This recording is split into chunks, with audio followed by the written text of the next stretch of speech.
मेरा किसी से कोई कंपटीशन नहीं है, किसी के साथ भेदभाव नहीं है। हमारे लिए कोई न छोटा है न कोई बड़ा है। सबकी बात सुनी जाएगी और मानने वाली बात मानी जाएगी और सबके हक के लिए मैं लड़ रहा हूं। और मेरा ये उद्देश्य है कि सभी को समान अधिकार दिलाना, चाहे वन रैंक वन पेंशन हो, चाहे समान एमएसपी हो। आपके अधिकारों के लिए मैं आगे खड़ा हूं। 100 संगठनों का महासंगठन और जिसका मैं हूं अध्यक्ष, और मेरा नाम है सूबेदार अर्जुन सिंह राठौर। जय हिंद दोस्तों। हाँ जी हाँ, आज मैं एक ऐसा वीडियो लेके आया हूं जो कि सभी भूतपूर्व सैनिकों के लिए, उनके परिवारों के लिए जरूरी है, साथ साथ उन सैनिकों के लिए जरूरी है जो आज हमारी देश की सेवा सीमा पर रह के कर रहे हैं। क्यों? आखिर इसका उद्देश्य ये नहीं है कि हम किसी से टकराव करना चाहते हैं। इसका उद्देश्य है अब हमें संगठित होना है। इस देश में जब तक आप संगठित नहीं हो, आपके पास संख्या बल नहीं है, आप एकजुट नहीं हो, आपकी बात कोई नहीं सुनेगा। और इसके लिए एक महाभारत की तैयारी है। ये महाभारत 18 दिन नहीं 18 महीने चलने वाला है दोस्तों। 18 महीने का मतलब आज से जनरल इलेक्शन तक 18 महीने के लिए आपने कमर कसनी होगी। चाहे आप दिल्ली आकर के समर्थन करिए, चाहे आप अपने घर से समर्थन करिए, अपने तहसील में जाइए, लोगों को जगाइए। यानी 100% लोगों को जागना होगा, समझना होगा कि हमारे साथ बहुत बड़ा भेदभाव हुआ है। आज नहीं तो कभी नहीं। यदि आज हम नहीं जागे, आज हम नहीं मिले, तो हमें कोई भी न्याय नहीं दिला सकता। फरिश्ता भी ऊपर से नीचे आ जाए, आपको न्याय नहीं दिला सकता। क्योंकि मामला अफसरों के हाथ में भी था, मामला माननीय सुप्रीम कोर्ट के हाथ में भी था, मामला सरकार के पास भी था, लेकिन न्याय मिला नहीं मिला। आरोपी 1 में मिला नहीं मिला, 2 में कुछ मिला नहीं मिला, 3 में कुछ भी नहीं मिला। कुछ मुंह से निकलने वाला था, मैंने रोक लिया। और इसकी जिम्मेदारी ली है सूबेदार अर्जुन सिंह राठौर ने। और ऐसा फौजी मैंने पहली बार देखा है शायद मेरे 33 साल के फौज के अनुभव में, और 3 साल हो गए रिटायर्ड हुए, जिसकी इतनी सदी हुई और संतुलित भाषा है। इसकी लैंग्वेज और बॉडी लैंग्वेज में कोई अब विषमता नहीं है, समानता है। और उनकी कौन सी टीम है उन्होंने जो बनाई है, यानी उनके कौन कौन सारथी होंगे, उन्होंने बिल्कुल ऐलान किया। आप इनका वीडियो पूरा सुन सकते हो, ताकि मेरी एक आदत है कि मैं वीडियो को छोटा करके आपके सामने ले जाऊं, ताकि आपके ऊपर इंपैक्ट पड़े और आपको लगे कि नहीं कुछ है कुछ है। दोस्तों, उन्होंने कहा है कि मैं इसका अध्यक्ष हूं, FVA federation of veteran association का मैं अध्यक्ष हूं, और ये 100 संगठन से एक मास संगठन बना है। और इसमें उन्होंने बोला इसके जनरल सेक्रेटरी मास्टर वारंट अफसर नलिन तलवार साहब हैं, और इसके लीगल एडवाइजर का उन्होंने नाम लिया है BP वैष्णव साहब हैं। और जो भी गतिविधियां आपके सामने रखने वाले हैं, बिल्कुल हमारे दोस्त कैप्टन लोकेंद्र तलान, जो सैनिक वेलफेयर न्यूज से भी आप सुनते रहते हो, उन्हें सदी हुई भाषा है, संयम में है, एक डिसिप्लिन, एक फौजी की तरीके से अब ये संगठन दिख रहा है। उन्होंने क्या कहा कि मेरे हमसे किसी का लगाव नहीं, मतभेद नहीं है, कोई कंपटीशन नहीं है। क्या करना कोई चाहता है, जो भी हमसे जुड़ना चाहता है उसका वेलकम है। वो हमारे साथ, उनके जो भी बड़ा संगठन है उसके 2 लोग जुड़ेंगे।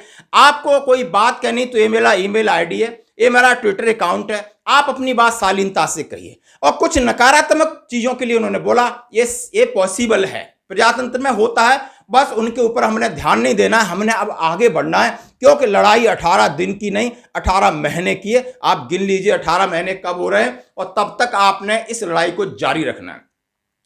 अब और कोई संगठन या और कोई कंपटीशन ही नहीं है दोस्तों कि आरोपी ये लोग दिलाएंगे, पूरे 25 से 30 लाख लोगों को मिलेगी। डिसेबिलिटी पेंशन है, MSP है, जो भेदभाव, आखिर कौन जाएगा सरकार के ब्यूरोक्रेट्स के सामने, कौन उनके तीखे सवालों का जवाब देगा, कौन उसके गलत इंटेंशन को सही ठहराएगा। इसके लिए टीम चाहिए, दमदार परिपक्व लोग चाहिए, जिन्हें टैक्टिकली नॉलेज हो, ताकि वो उनके तर्कों को निराधार करके अपनी बात को मनवाने पर मजबूर करें। और ये जब तक ब्यूरोक्रेट्स और हमारी बातें माननीय रक्षा मंत्री तक नहीं जाएंगी, लॉजिकल नहीं होंगी, तार्किक नहीं होंगी, तब तक कोई मानने वाला नहीं है। देश में बहुत सारे आंदोलन चल चुके और आगे भी चलते रहेंगे। बहुत बड़ा भी आंदोलन होगा रामलीला मैदान में। सबको एकजुट रहना है। अब भुला दो आपके अंदर जो भी मनभेद है या मतभेद है। आप कहीं ना कहीं सहयोग करिए, जैसे कभी करते आओ। इससे बड़ा भी सहयोग की जरूरत है दोस्तों।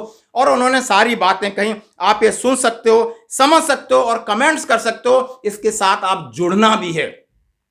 जैसे एक IBU इंडियन वेटरन ऑर्गेनाइजेशन एक बहुत बड़ा संगठन है, उन्होंने कहा है कि हर सकारात्मक पहल के साथ पहल के लिए मैं किसी भी संगठन के साथ हूं। मैं सामाजिक जो विषमता है, सामाजिक आर्थिक शोषण है या सामाजिक आपकी कोई प्रशासनिक प्रॉब्लम है, वो जाते हैं हर जगह अपना काम करते हैं, लेकिन ओआरओपी के मुद्दे पर उन्होंने कहा है कि जो भी संगठन आगे है, जो भी सकारात्मक रूप से आगे बढ़ रहा है, हम उनका सहयोग करेंगे और लगातार किसी का भी सहयोग करता है हर अच्छे काम के लिए। इसीलिए आप चाहे छोटे संगठन के रूप में संगठित हैं या आप अकेले हैं, तो संगठन से जुड़िए और इस मुहिम को कामयाब बनाने के लिए आज आपकी जरूरत है। आप तन मन धन नहीं तो कम से कम तन और मन से जुड़िए। धन्यवाद दोस्तों। आंदोलन चल रहा है हमारे हकों की प्राप्ति के लिए, वो एक एक कदम आगे बढ़ रहा है।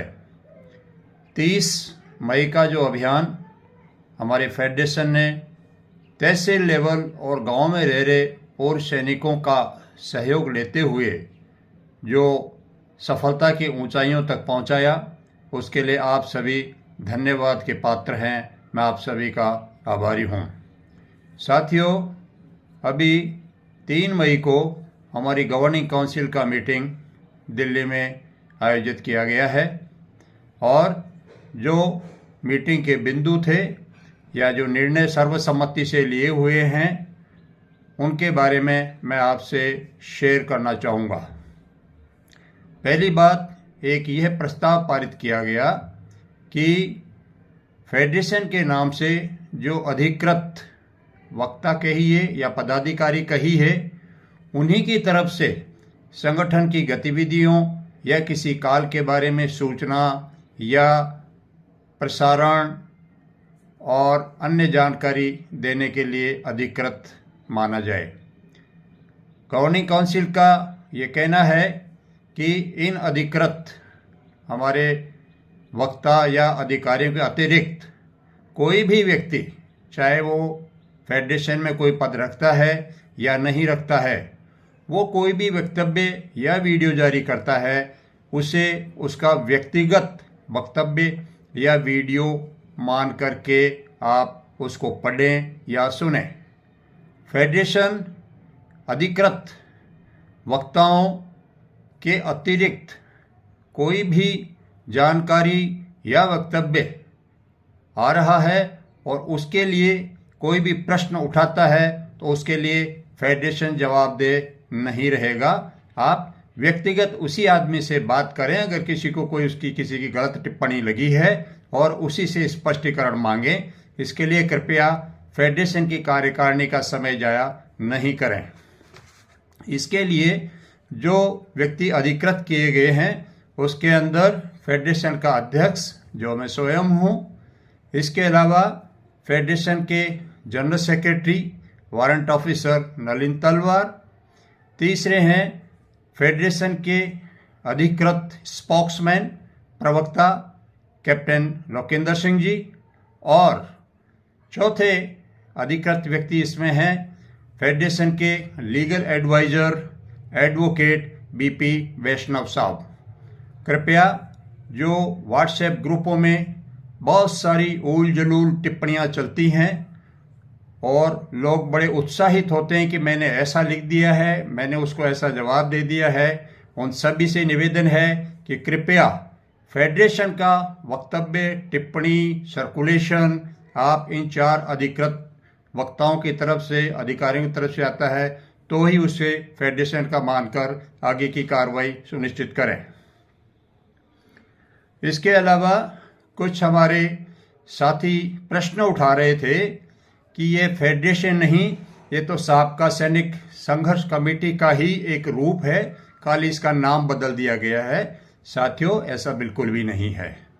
साबका अपनी जगह पर एक स्वतंत्र पूर्व सैनिकों के कल्याण की गठित इकाई है, वो अपना कार्य कर रही है, और साबका के अतिरिक्त 100 से ज़्यादा अधिक संगठन इस फेडरेशन के हिस्सा हैं, एफिलिएटेड यूनिट्स हैं, वो भी अपने अपने क्षेत्र के अंदर अपने हिसाब से कार्य करने को स्वतंत्र हैं। एक सवाल उठाया जा रहा था कि फेडरेशन होने के बावजूद भी मेल आईडी में साबका का नाम क्यों दिखाई देता है। उन सभी साथियों की आपत्ति का मैं निवारण ये सूचना देकर करता हूं कि अभी फेडरेशन का मेल आईडी जो नया बना लिया गया है, कृपया नोट करें, FVA.भारत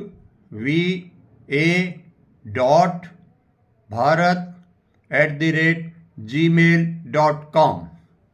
सभी संगठनों से भी यह निवेदन है जो हमसे संबद्ध हो चुके हैं, कृपया सारा पत्राचार आप इसी मेल आईडी के माध्यम से करने का कष्ट करें।